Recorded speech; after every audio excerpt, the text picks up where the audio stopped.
Absolute cinema. Itu istilah sekarang ketika seseorang menonton sebuah film dan takjub akan itu. Namun, apa yang sesungguhnya terjadi di balik layar? Apa sesungguhnya sinema itu?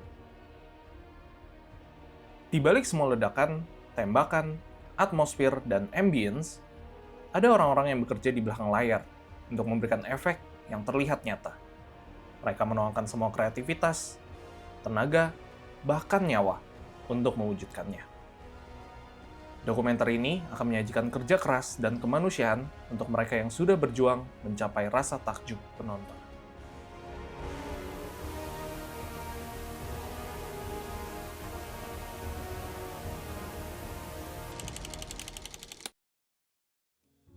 Tahun 2024, bioskop Indonesia mencatatkan total 126 juta penonton.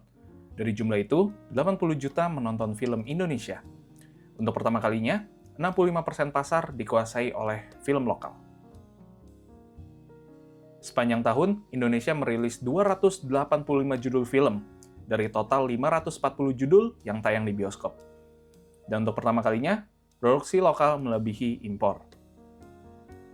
Genre paling dominan dipegang oleh drama sebanyak 49,5% dengan 141 judul. Disusul horor dengan 30,5% dengan 87 judul. Sisanya adalah komedi, dokumenter, animasi, dan juga eksperimen baru dari sineas muda. Data dari Cinepoint menunjukkan 5 film lokal terlaris tahun 2024, yaitu posisi pertama dipegang oleh film Agak Lain dengan 9,1 juta penonton. Posisi kedua, Vina Sebelum 7 Hari dengan 5,8 juta penonton. Ketiga ada Kang Mak From Pimak dengan 4,8 juta penonton. Berikutnya adalah Ipar Adalah Maut dengan 4,7 juta penonton. Dan posisi kelima dipegang oleh Badara Wuhi di Desa Penari dengan 4 juta penonton. Kelima film ini membuktikan bahwa penonton percaya pada karya lokal. Bahkan, film lokal masih merajai 4 posisi dari 5 film dengan jumlah penonton terbanyak pada 2025. Posisi pertama dipegang oleh Jumbo dengan 10,1 juta penonton. Kedua ada Pabrik Gula dengan 4,7 juta penonton. Ketiga ada Petaka Gunung Gede dengan 3,2 juta penonton. Keempat ada Komang dengan 2,9 juta penonton. Dan kelima, Mission Possible The Final Reckoning dengan 2,2 juta penonton. Ini menunjukkan bahwa film lokal masih sangat bisa bersaing dengan film internasional. Di balik jutaan penonton, ada orang-orang yang bekerja diam-diam. Mereka menciptakan badai, ledakan, dan gerakan yang membuat cerita terasa hidup. Mereka jatuh, terbakar, terseret, lalu bangkit demi adegan yang hanya tayang beberapa detik. Ini adalah kisah tentang mereka yang tidak tampil di poster film, tapi menjadikan film terasa nyata. Nama saya Arul Agustian, panggilannya Arul, dari bagian Departemen Special Effect. Nama saya Ari Junaidi, panggilan Cuk, dari SFX juga. Halo, nama saya Ali Masai.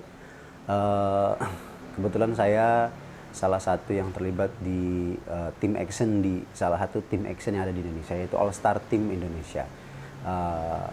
Biasanya saya selaku kalau bicara job desk, ya saya sendiri udah pernah ngerasain dari stand perform, yaitu yang biasa kita kenal sebagai fighter. Sudah baik secara kru yang ada di action sendiri, meliputi ada kru, ada stand rigger untuk seling-selingan sebagainya pun juga sudah. Ada stand double itu mengikuti tentang semua adegan action yang ada di Indonesia, yang ada di film itu sendiri, baik yang stand adegan tertentu spesifik, yaitu ada stand mobil, stand motor, stand adegan terbang, meluncur dari udara ke bawah, ya semuanya stand-stand yang lebih spesifik itu. Tapi yang sekarang lebih konsen di stand supervisor atau stand koordinator. Nama saya Dika Firlisadi, usia 17 tahun. Saya udah ada 1 bulan lebih di All Star. Perkenalan, nama saya Muhammad Nawawi, biasa dipanggil Nawawi. Umur 25 tahun, alhamdulillah di All Star berjalan 2 bulan. Ya, hampir 2 bulan. Halo, perkenalkan nama saya Zidan. Usia saya 21 tahun. Saya udah kurang lebih 3 tahun di All Star. Oke, perkenalkan nama saya Fandi Faik. Membangun All Star dari awal. Nah, itu. Dari mulai yang ingat tuh saya Gundala ya. Gundala, terus Kabut Berduri, Sri Asih, Panggonan Wingit, sama The Shadow Stray. Apa lagi ya?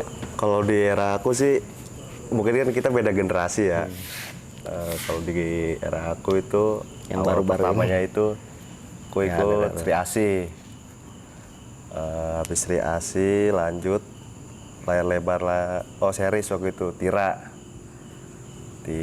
habis Tira langsung Susana 2, Ya Susana. Om Jumat Kliwon. Terus Kabut Berduri, terus ada juga waktu itu Pemukiman Setan, terus Panggonan Wingit,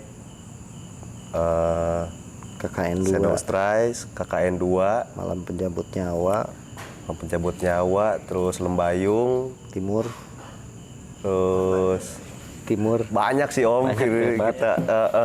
Film-film yang udah pernah terlibat di dalamnya, saya coba sambil ingat-ingat dulu ya, yang terdekat aja. Mungkin dari The Night Come For Us, Foxtrot, apalagi Sim, Sebelum Iblis Menjemput, apalagi seperti Dendam, Rindu Harus Dibayar Sampai Tuntas, yang filmnya Valeri. Saya hampir justru agak-agak lupa ini tentang judul-judul. Valentine the Movie,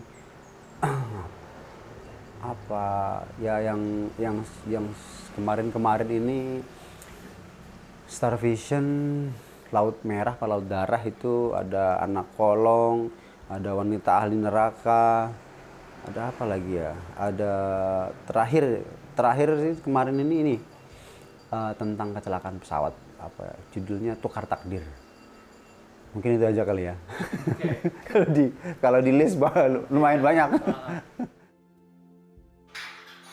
Sebelum terjun ke dunia perfilman, mereka hanya individu-individu yang menjalani kehidupan biasa. Mereka tidak ada yang menyangka tak bisa bekerja di set film yang besar dan megah. Kalau aku sih baru ya,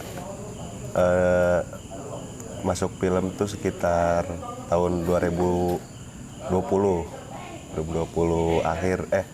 awal pas Covid. Ya awalnya masih pelajar sekolah. Kalau aku kan berhubung sama Bang Erwin kan masih saudara, si adik ipar. Jadi lulus sekolah langsung diajak kerja sama dia gitu. Proses emang udah agak lama dari masuk film tuh dari 2011. Ya dulu di departemen art dulu karena emang sering belajar di riggingan gitu, akhirnya ya gabung sama tim SFX tuh dari 2013. Bicara tentang ketertarikan saya terlibat di sesuatu yang dimana sesuatu itu sebetulnya lebih rentan gitu ya, secara pekerjaan, secara apapun itu. Awalnya itu justru saya memang suka sama sesuatu yang berbau dengan bela diri. Berangkat dari situ. Begitu juga memang suguhan film itu memang dari dulu juga kita semua udah dapat input untuk itu. Jadi memang seneng aja kalau ngelihat film-film action yang sudah dikerjakan gitu sama pendahulu kita. Ya seru gitu. Memang mungkin satu ketertarikan juga untuk bisa terlibat di hal seperti itu. Lantas pertama kali itu saya justru nggak langsung terlibat dalam kebutuhan actionnya. Maksudnya action yang kita bicarakan yaitu tentang fighting, koreo dan lain sebagainya. Justru saya terlibat di action di awal itu lebih ke treatmentnya, teknis. Awal kenal All Star itu dari teman ke teman aja sih sebenarnya. Iya. Awal pertama kenal All Star itu dari teman ke teman. Kebetulan pas kerja di kafe udah berhenti, akhirnya diajak untuk masuk ke All Star, dan itu pun masih bingung karena kan kegiatan sehari-harinya itu cuma latihan. Akhirnya sampai saat ini udah ngerasain yang namanya syuting. Jadi saya memang sebelumnya pecinta bela diri ya. Ya pokoknya entah bentuknya bela diri apapun itu, mau silat atau boxing, pokoknya sifatnya mixed martial art apapun itu. Nah saya ikut, termasuk juga dulu sering main koreo. Nah nggak sengaja scroll di Instagram ada grup Stunt Fight Indonesia yaitu All Star. Akhirnya tertarik, wah coba deh ke sana. Nah itu tapi kita kan saya basicnya dari pondok pesantren ya. Nah saya ngirim atau yang ngutus satu orang lah untuk coba survei gimana di sana keadaannya. Ya alhamdulillah sampai sekarang. Nah nyampe sini luar biasa. 9, jangan di lock tangannya. Lurusin. 8, 7, speed. Ya, awalnya saya masuk All Star itu di antara secara sengaja dan tidak sengaja. Karena sebelumnya itu saya pas ketika waktu masih kecil pernah diajak sama om saya ke Jakarta Selatan ketika saya mendapatkan job di sana. Terus sampai sekarang saya mendapat ketertarikan untuk ikut syuting dan juga turun ke dunia entertain, dan sampai sekarang juga saya sudah terjun langsung ikut sama om saya di sini.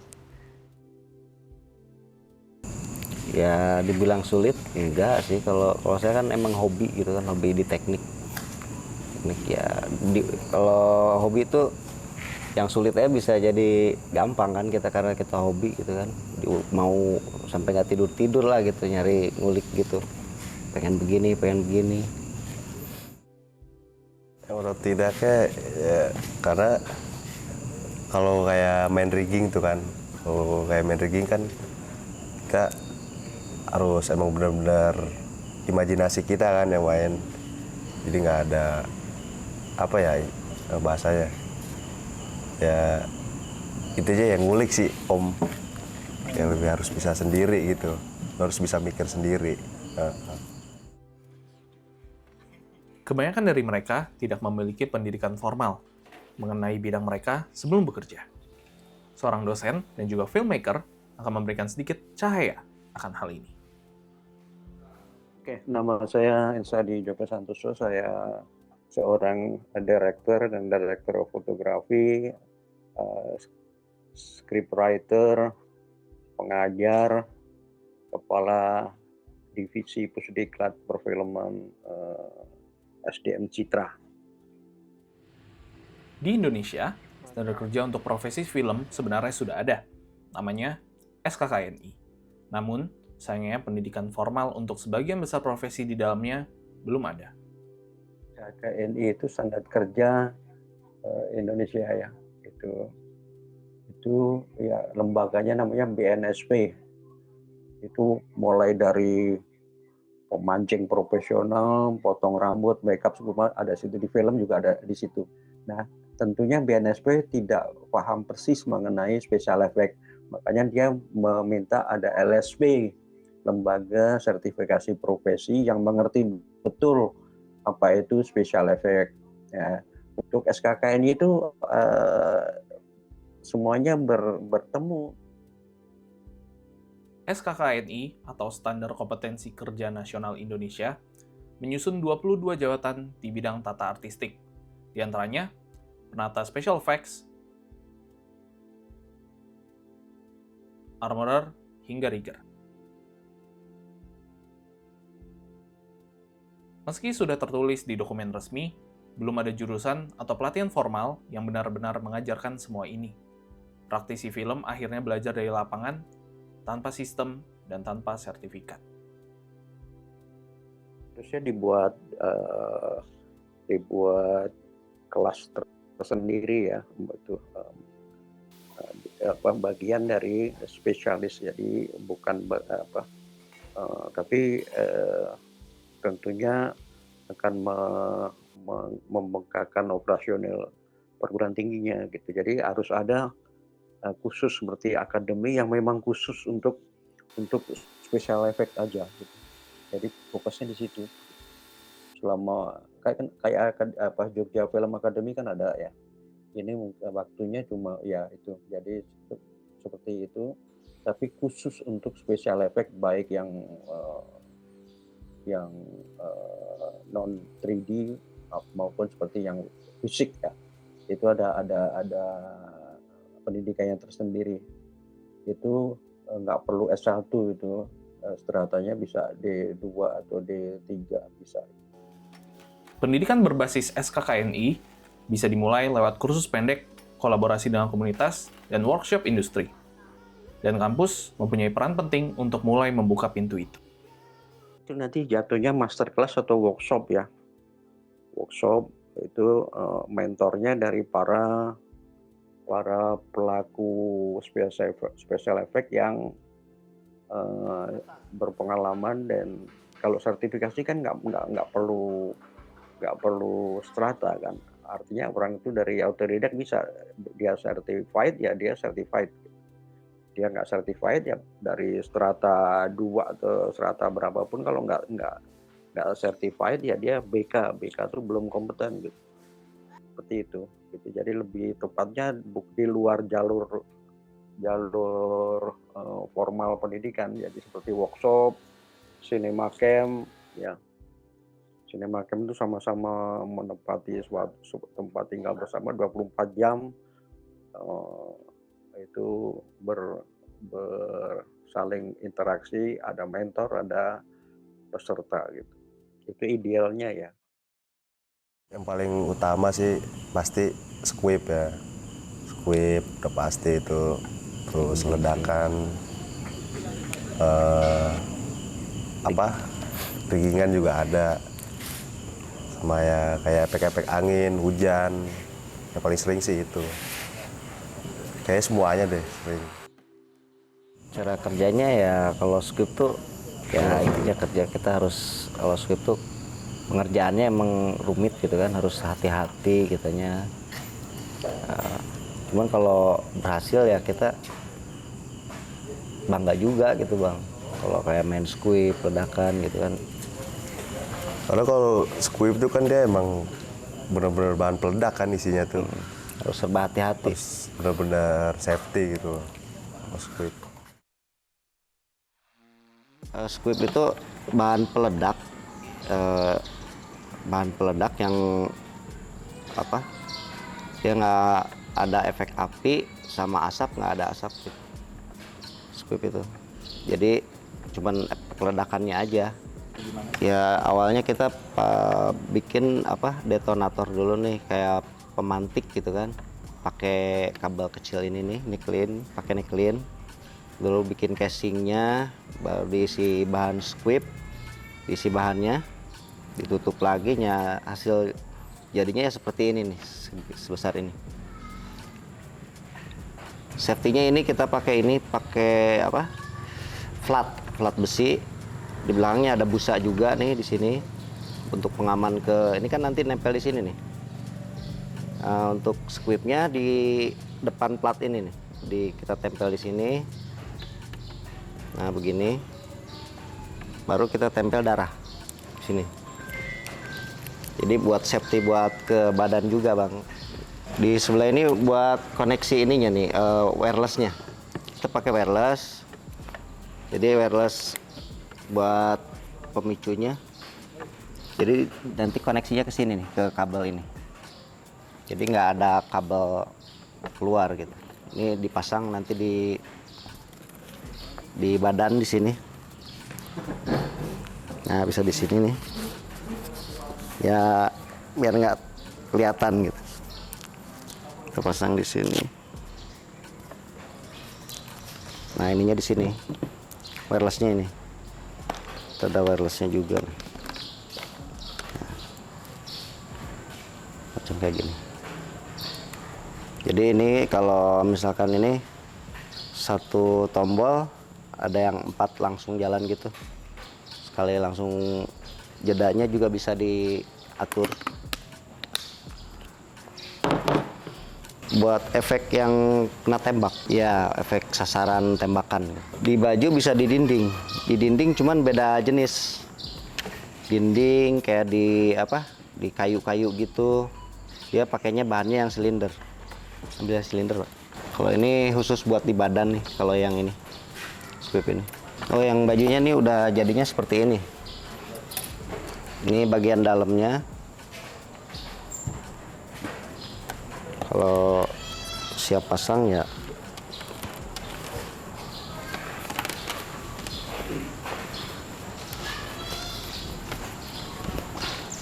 nah seperti ini nih.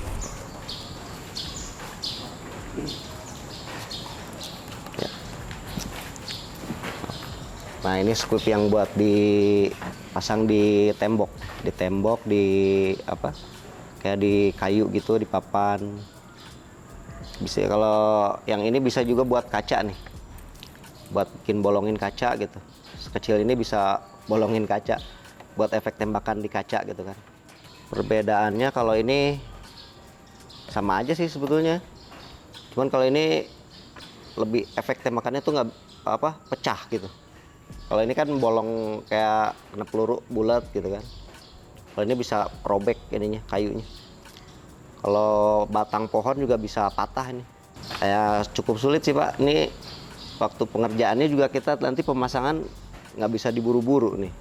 Harus benar-benar detail, perlu kehati-hatian lah gitu. Soalnya bahannya cukup berbahaya. Insya Allah aman. Kalau untuk safety ini kita udah ada safety-nya. Yang penting kayak aktornya juga, ya maksudnya mau ini juga kita arahin gitu. Yuk, tangannya ke atas. Udah diam aja.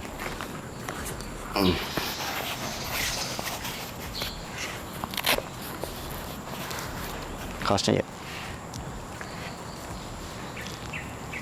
Ya. Nah. Ini depannya. Balik-balik. Nah.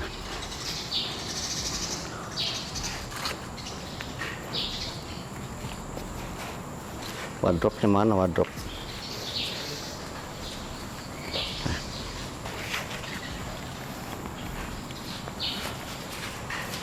Tarik. Tahan.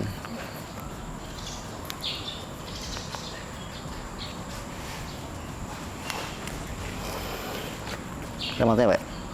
Ini dulu, Pak. Sini dulu.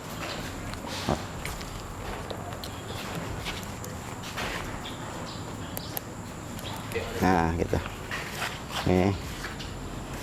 Kita cek dulu. Nah, ya.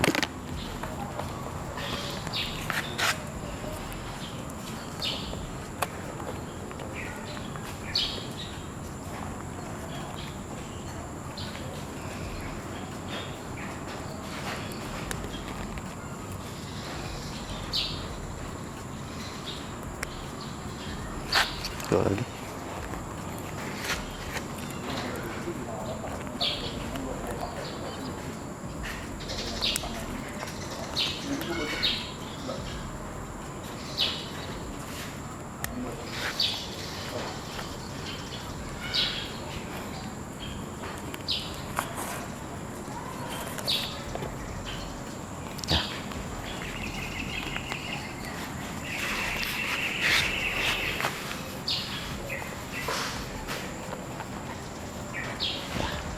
Bismillah. Dah. Sudah siap, Bang? Dah. Oke. Silakan. Udah pencet apa? Udah pencet, Bang, si yang ini. Ya. Satu. Ya, satu. yang ini. Ya. Ya. Ya. Oh. Ya, 3 2 1 aja ya. Nah. Oke, ya. Ya. 3 2 1.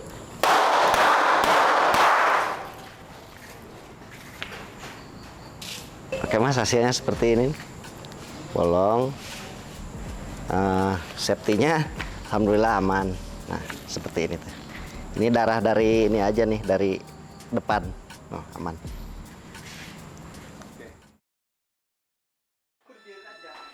Tidak dapat dihindarkan, mereka sendiri pernah mengalami pengalaman yang mengancam nyawa mereka di set. Maka yang saya coba akan share itu, yang agak lumayan itu saya pernah ngerasain waktu syuting Badik. Syuting Badik itu syutingnya di Makassar, di Sulawesi Selatan. Kita ngangkat tentang culture sana, budaya sana, yaitu Badik sebagai salah satu senjatanya teman-teman yang dari Makassar. Ada satu adegan yang dimana saya harus memperagakan, waktu itu saya sebagai desain koreografer. Saya yang mendesain dan tim yang mendesain koreonya. Lalu sebelum kita mentransferkan semua koreo itu, mengaplikasikan itu sama talentnya, kebetulan talentnya itu ada Doni Alamsa, ada Mike Lukok. Di scene itu tuh, jadi scene opening fightingnya mereka berdua, lantas ada di penghujung itu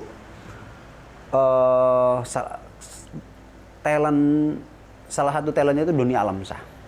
Doni Alamsyah harus lompat dari ketinggian sekitar saya kurang lebih berapa meter ya? Itu sekitar 25 meteran. 25 meter. Sebelum itu saya cek semuanya kan. Tentunya kita sebagai action dan terlibat dari segi produksi dan lain sebagainya, kita properin itu semua.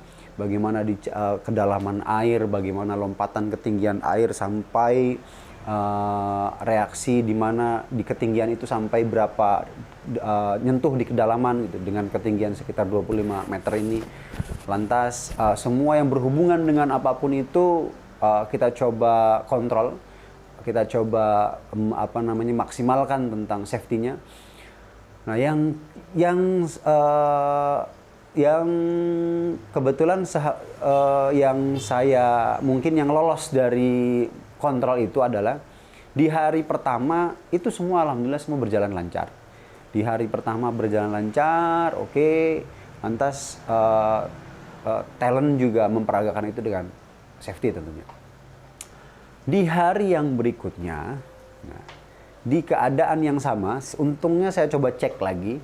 Saya lompat lagi, saya peragakan itu dalam ketinggian, lompat. Kemarin waktu lompat itu nggak ada apa-apa, aman semuanya. Jadi di hari yang berikutnya pas saya lompat, rupa-rupanya di bawah ada batu. Jadi pas saya lompat, batu itu nggak nyentuh kaki. Jadi kalau batu ini tempat duduk saya ini di sini, saya agak ke depan. Kan tentunya kalau lompat itu terjunnya itu kan di kaki dulu, kalau posisinya kaki dulu maka semua kaki dulu langsung ngikutin badannya kita. Kebetulan pas saya kaki itu dia mentok di bagian pantat. Saya nggak tahu bahasa Indonesia yang lebih tepat daripada pantat itu apa. Nah, mungkin itu, jadi hampir kena tulang ekor, tapi itu aja sudah luar biasa.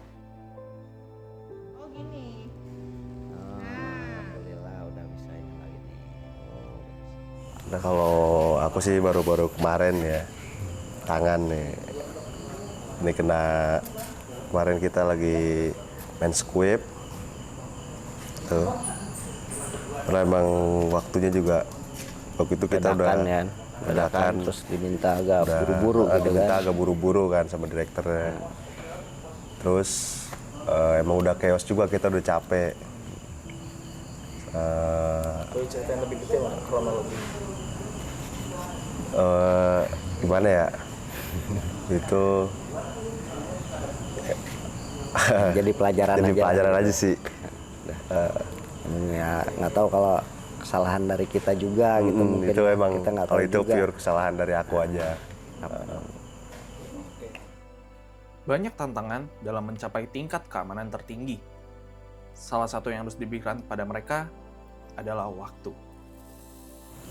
Ya dari pemasangan juga kita harus safety ya, banyak perhitungannya sih. Kalau main ledakan sama skrip tuh kita nggak bisa nggak bisa buru-buru juga pengerjaannya, harus benar-benar mateng gitu Pak. Nggak bisa tuh kita diburu-buru. Kita workshop dulu ya kan. Karena kalau main api nggak bisa diburu-buru, Bang. Iya. Di balik semua itu, mereka masih bertahan dan bekerja dengan segenap hati mereka. Kalau film sih aku lebih seneng yang itu tuh. Yang Kabut Berduri ya. Kemarin tuh yang sama Palari. Itu syutingnya satu seru sih. Nah, gimana ya ngelihat set-setnya aja lebih keren gitu untuk film. Terus karena emang itu Kalimantan juga kan, lokasinya full Kalimantan. Ya happy sih syutingnya gitu tuh. Kebetulan kalau saya pribadi, saya belum ngerasain tentang kesenjangan yang ada di situ. Saya nggak tepat atau enggak tuh saya ketika saya menggunakan kata kesenjangan. Anggap saja itu sesuatu yang tidak disepakati gitu ya. Tapi saya pernah terlibat di di Indonesia itu, kalau memang yang memang luas ya tentang hal yang tadi Mas Troy sampaikan. Salah satunya mungkin di film The Raid atau Merantau. Ketika waktu The Raid itu sutradaranya kebetulan itu, tapi kan jatuhnya koreo, lebih banyak ke body contact gitu kan. Teknis-teknis yang lain ya walaupun banyak juga tentang treatment teknis gitu. Tapi itu kan lebih ke teknisnya itu berkaitan dengan koreo dan terkhusus pergerakan kamera. Itu memang lumayan juga tantangannya. Karena apa? Karena itu bukan tentang baik atau tidaknya kita ngelakuin sesuatu, tapi itu tentang kacamata direktur yang selalu terus berulang-ulang, diulang-ulang. Akhirnya ya tetap kalau kita mentok di keliaran itu, kalau nggak tetap dibatasin, wah makin berlarut-larut. Sedangkan sisi film kan semuanya kan bukan hanya tentang big book, bukan hanya tentang adrenalin di film, tapi kan semuanya kan secara keseluruhan itu ya kompleks ya gitu. Dramanya kuat, ininya kuat. Nah, poin-poin itu sebenarnya yang nanti di dalam kacamata produksi yang pasti yang diukur gitu ya. Jadi akhirnya oke lah, kira-kira yang scene besar atau golden scene yang agak heboh itu oke, segini aja nih cukup. Mungkin kira-kira gitu kali. Industri perfilman Indonesia tentu masih jauh dari kata sempurna. Masih banyak hal yang harus diperbaiki dan terus dibenahi. Kalau dari kacamata saya memang masih lumayan jauh, khususnya di Indonesia. Lebih tepatnya itu bukan hanya tentang sisi itunya ya, tapi sisi penghargaan semua kreatif yang terlibat di perfilman Indonesia. Bagaimana kita menghargai semua job desk yang ada di produksi film itu sendiri. Terkhusus yang paling ya bukan berarti saya karena memang saya bicaranya melalui latar belakang saya sebagai orang action. Tapi bagaimanapun di departemen mana yang kira-kira yang resikonya berhubungan dengan nyawa. Kira-kira gitu. Menurut aku sih belum sih. Harus di-improve lagi. Nah emang ya kayak yang tadi aku bilang itu kan, kalau special effect tuh nggak ada sekolahnya kan, beda kayak DOP terus art itu kan mereka ada sekolahnya kan, ada jurusannya lah istilahnya. Special effect itu kan nggak ada. Menurut aku sih masih longgar ya. Kalau regulasi buat di set tuh gimana ya? Dari jam kerja juga ya. Tegas ya, karena kayak banyak molornya lah istilahnya. Ya. Jam kerjanya ya standar lah gitu kan. Kita kadang-kadang apalagi kalau ada riggingan yang berbahaya gitu kan, diambilnya terakhir tuh paling ini. Apalagi terakhirnya udah nyampe larut malam gitu kan. Kita kan kadang-kadang ya capek gitu, bukannya ini ya.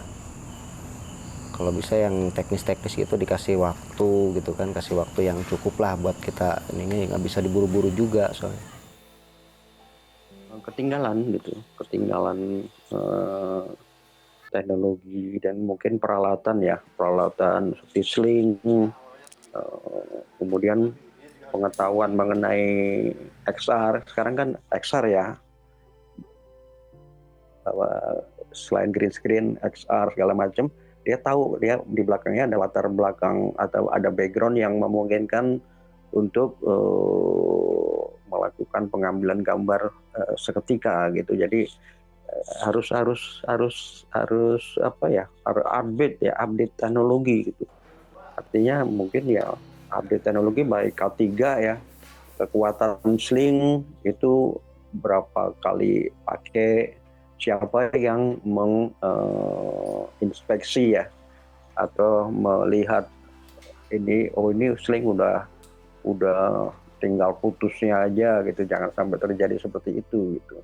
Ini harus ada lembaga yang mengawasi, karena special effect ada hubungannya dengan keselamatan kerja ya, apalagi yang ledakan gitu, Di balik keresahan-keresahan tersebut, mereka masih mengupayakan cara untuk mencapai hasil terbaik dengan tingkat keamanan tertinggi. Koordinasi sih kita perlu itu ya sama tim manapun gitu, apalagi sama yang misalkan ada stand yang mau misalkan kena efek tembakan gitu, kita harus koordinasi benar-benar mateng gitu kan.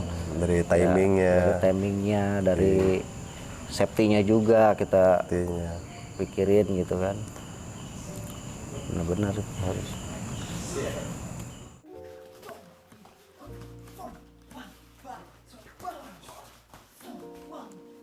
Langkah keselamatan apa yang harus diambil ketika sebelum melakukan adegan-adegan yang akan disepakati dalam produksi? Kita pastikan dulu, kita lock dulu sebagai kreatif apa yang akan di lock oleh direktur kita. Karena itu kan sebuah konsep ya, memang konsep besar dalam film itu ya. Semuanya juga tentunya semua yang terlibat juga wasiknya sudah tentu teman-teman atau orang-orang yang besar. Maka kita pastikan dulu, karena masih kreatif itu masih liar, jadi pastiin dulu adegannya. Dari cerita yang mau di-create dalam bentuk visual ini sebelum ke treatment, taste-nya dulu yang kita satuin, supaya kita masuk dalam apa yang menjadi imajinasinya sutradara. Sutradara menginginkan actionnya, katakanlah contoh nanti ada satu action si A lawan si B dengan heboh. Nah, kehebohannya ini kan kalau dalam persepsi kan beda-beda. Maka yang kita mau lakuin tuh sebelum ke safety, kita jangkau dulu apa reference. Nah, yang ada di kepala sutradara ini yang mau dituangkan itu seperti apa. Industri perfilman Indonesia berkembang secara pesat dan bergerak secara cepat. Hal itu tentu memerlukan adaptasi dan juga regenerasi. Sebenarnya kalau untuk menyaring anggota atau mengambil tim itu sebenarnya kita lebih selektif ya.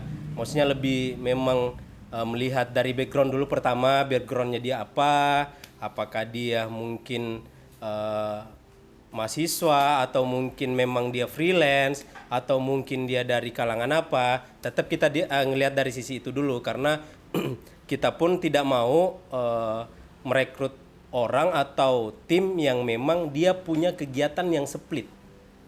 Itu dulu tuh, karena kita nggak bakal kita nggak bisa memberikan materi sepenuhnya karena dia fokusnya berbeda dengan tujuan kita. Karena ya itu maksudnya makanya kita tidak cuman mengajarkan di Alstar itu tuh, kita tidak cuman mengajarkan bagaimana kau harus jago, bagaimana kau harus bisa, tapi kita betul-betul mendidik mereka dari bagaimana caramu memperlakukan orang, bagaimana caramu untuk kalau ngomong sama seseorang, nah contoh mau meminjam apa atau memakai sesuatu apa di departemen lain, caramu seperti apa, ngomongnya seperti apa. Jadi benar-benar kita tuntun mereka bukan cuman di perihal fisik, tapi di otaknya pun kita kasih masukan, kita kasih bahwa ya setiap apa yang kau lakukan itu ya tidak semuanya pakai fisik ya, tetap otakmu tetap harus berjalan juga, bukan cuman karena kalian kuat tapi otakmu tidak berjalan, akhirnya fisik gerak, otak nggak jalan, jadi nggak sinkron jatuhnya. Kalau dari aku sih jam kerjanya aja sih lebih lebih konsisten lah jam kerjanya, jangan terlalu over gitu, overnya lebih berlebihan. Ya itu aja sih schedule-nya gitu. Kalau asuransi jiwa ya kerjaan kita ya schedule juga. Kalau untuk yang ada teknis-teknis gitu ya jangan diambil paling belakangan gitu kan kadang-kadang. Tapi kalau ini tentang keseluruhan, baik talent, baik tentang semua kru dan lain sebagainya, saya rasa itu juga penting. Penting untuk dibekali. Kalaupun toh memang tidak ada pembekalan itu sebelum di preps atau di workshop, di praproduksi, atau paling enggak memang syukur-syukur pemerintah juga mengkampanyekan gitu kan itu semua. Jadi setiap departemen itu tetap nyampe ada hal gitu. Jangankan hal yang itu, kita aja yang sering dekat sama hubungan sama kita sering lupa, apalagi sesuatu yang memang kita nggak punya dalilnya gitu, maksudnya nggak punya standarisasinya. Karena kalau memang standar itu juga akhirnya nyampe ke semua departemen, baik yang talent, teman-teman lighting khususnya, teman-teman lighting itu kan mereka juga ngeset dan lain sebagainya, setidaknya diterbekali gitu kan dengan sesuatu yang menunjang bahwasanya yang lebih penting itu diri kita loh. Pendidikan tersendiri gitu. Jadi hanya fokus pada special effect, baik yang digital yang 3D effect maupun yang manual gitu, atau sebutnya yang menggunakan tenaga orang seperti ya, kita kan nggak, kalau masuk berguruan untuk melatih kan susah di mana tempatnya, kecuali dia punya kelas yang tersendiri. Mereka tidak mempunyai gelar, namun mereka punya ketekunan, luka di tubuh, dan imajinasi yang tidak henti diuji. Mereka bekerja tanpa nama di kredit pembuka, tanpa sorotan kamera saat premiere. Namun, tanpa mereka, adegan-adegan yang kita ingat tidak akan pernah hidup. Special effects dan stunt bukan sekedar alat bantu cerita. Mereka adalah bahasa aksi, tubuh dan tangan yang diam-diam menjaga agar ilusi di layar tetap terasa nyata.